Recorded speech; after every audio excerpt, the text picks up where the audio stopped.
Yes, Lukaku has returned to Inter Milan then on a season-long loan, telling their Twitter page, "I'm back, baby." Chelsea, as we know, paid a club record £97.5 million for him last summer, but he's moved back to Inter, who have paid a loan fee of around £7 million.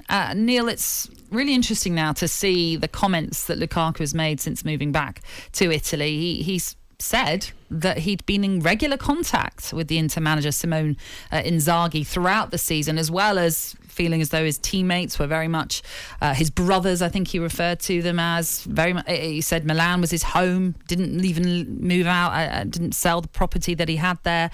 What do you make of the whole situation with Lukaku? A good riddance, that's what I say. Same as Pogba at Man United. I think both of them, really, they're all about me. And not the team or the club, and the type who scores a goal and kiss the badge and then they've transferred next week. But it's one of the. I don't miss people like that. I didn't think he did anything at Man United, and I don't think he's done anything. Yes, I scored a few good goals, but his teammates will be far better without him. And the new manager's quite lucky, I think, because he's got what is a massive transfer fee. He's got him off. He hasn't got to worry about him, which I think that's what Tuchel, he'll be quite pleased about it, mate.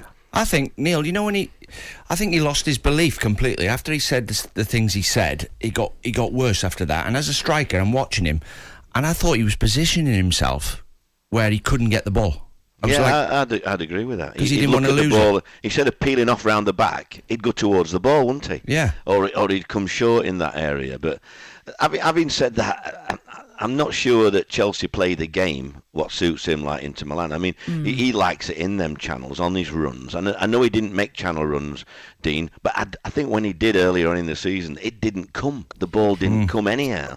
So I think it suited all parties, really. And no, he'll have kept in touch with the Italian guys because, he obviously come back to Chelsea. When he pushed it, I thought, God, he's got to be doing this for money, haven't they, really? So would you say then some of the failings of Lukaku at Chelsea this season has partly been down to his mismanagement on the pitch, not playing necessarily to his strengths?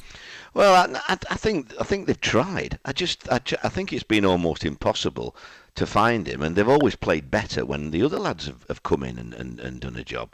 Even the lads that have not been as prolific in the past, when they work hard, when you've got people like Mount and that in there that need, I think the Chelsea fans take to people that put a shift in as well.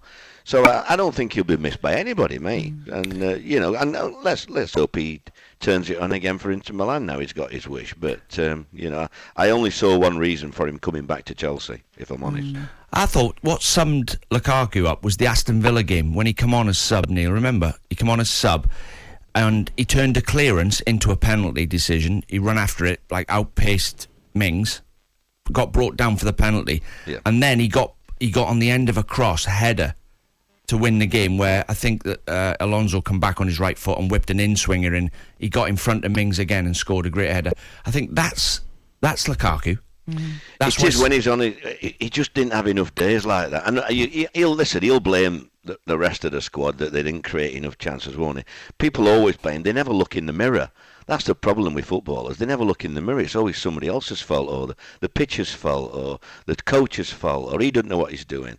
Instead of looking in the mirror and saying, what can I do more to be part of this team, to get into this team, and it's an easy cop out, I think. Like I say, I think it's good for everybody. That. What about when you're managing, Neil, and sitting on the bench? The number of times I've said, how on earth has he missed that? He turned round and to the bench and I've how's he missed that, as if I've never missed a chance in my life. I know. I mean, you haven't got time to listen to my name, Mrs. Dean, I'm afraid. I've got them all written down, all the ones I can talk about. But that's how it is, isn't it? I mean, you can't blame strikers for getting in them positions. You'll have missed some sitters and scored some. I saw you. But the thing with you as for me as a manager, Dean, you'd always have a Dean Saunders in the team because, you're like a little rat. You wouldn't leave team. Yeah, when people said to me when I started, I was watching Liverpool. You meant that in the right way. I was watching Liverpool, and people say about working hard as a striker. He doesn't work. And I looked at Ian Rush and Dalglish. They work the butts off. Yeah. And these were great players. Yeah. They don't cost you anything. The minimum requirement is working your butts off. And that's what the great players do. I'm baffled. You know, I look at Man United, Neil, you must do as well. I'm going to ask you in a bit what you do, but I look at, and I hear, like the pundits saying they can't press. This team can't press. I said, as a professional footballer, you telling me Sancho can't sprint at the fullback and get his head down and then sprint again, and then Rashford can't sprint, Fernandes can't sprint, Ronaldo, you telling me you can't sprint twice 15 yards or for 90 minutes? But, Dean, I've got to say, managerial-wise, I think they've been able to do what they wanted.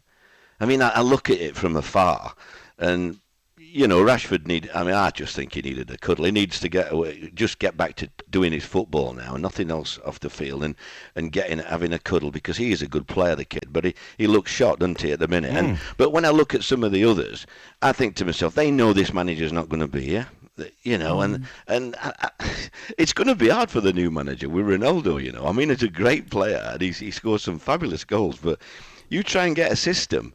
You know, you've almost got to play two up. You had a 4-4-2 or 5-3-2, haven't you, to get him in that role. What would you do if you were manager now? You've just walked in, you're Ten Hag. What do you think needs doing? Well, I think you've got to be inside. I think I've said in the last few months, I think it'll take 3 or 4 years. You've got to have a clear out. I think the culture's got to change. I don't think the dressing room's right, and I think there's some good players, but you know, good players don't make a good team. I think that you know, you've got lesser players. I remember my manager when the first job I got at Chesterfield, Jimmy McGuigan. He said, "Neil, I've got to say, I see better players than you in the Sunday League every day, but they'll never make it." He said, because they haven't got what you've got under your shirt. They haven't got a big heart. And I think sometimes, dedication and that desire has got to take over from ability at times. In when to put a good club back on, and I think he needs 3 or 4 good players every transfer window, for the next 2 or 3 years. talkSPORT Breakfast with Alan Brazil, Thursday and Friday morning, 6 till 10 on AM, on DAB, via the talkSPORT app, and on your smart speaker. talkSPORT.